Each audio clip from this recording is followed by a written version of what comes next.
What's going on, you guys? Welcome back to the Neighborhood Podcast. I'm one of the hosts of the podcast. My name is Kyle Dabro. So, in this video, we're going to go over game two between the Atlanta Hawks and the Philadelphia 76ers.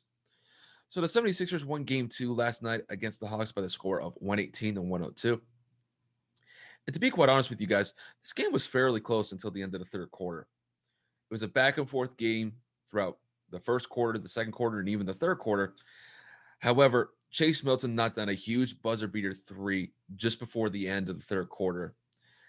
And then it essentially kickstarted this massive run by the 76ers and essentially blew the game wide open in the fourth quarter.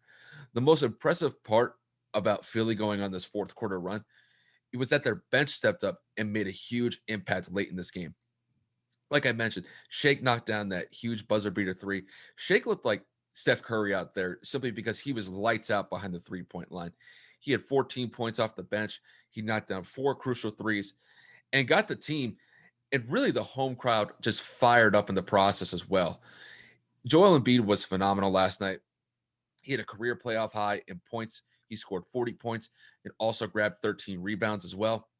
And Seth Curry was spectacular last night. He had 21 points and knocked down five out of his six threes. So, all in all, Philly came to play, and they definitely needed it after dropping game one at home, and they tied up the series 1-1.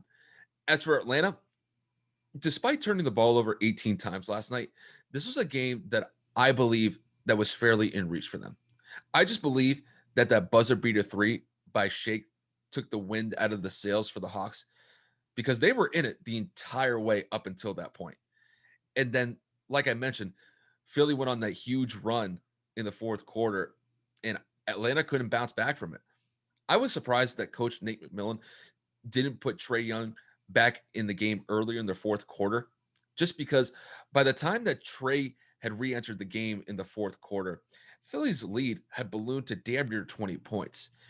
In my opinion, it seemed like it was too late for Atlanta to make a comeback. And I thought had they put Trae in a little bit earlier in the fourth quarter, it could have stopped the bleeding for the Hawks a little bit earlier, but that just didn't happen. All in all, the starters for the Hawks just didn't execute as well as they did in game one. Atlanta's bench on the flip side was fantastic last night. Danilo Gallinari and Kevin Herter, they combined to score 41 points off the bench.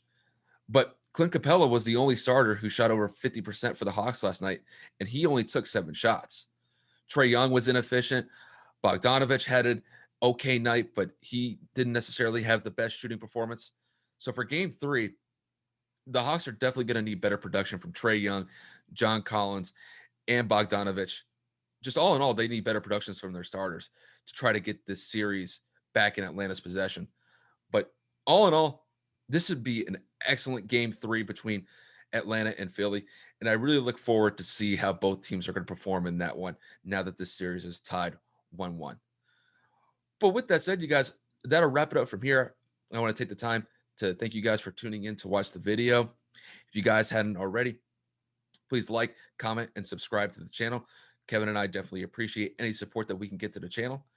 And we will see you guys later in a different video.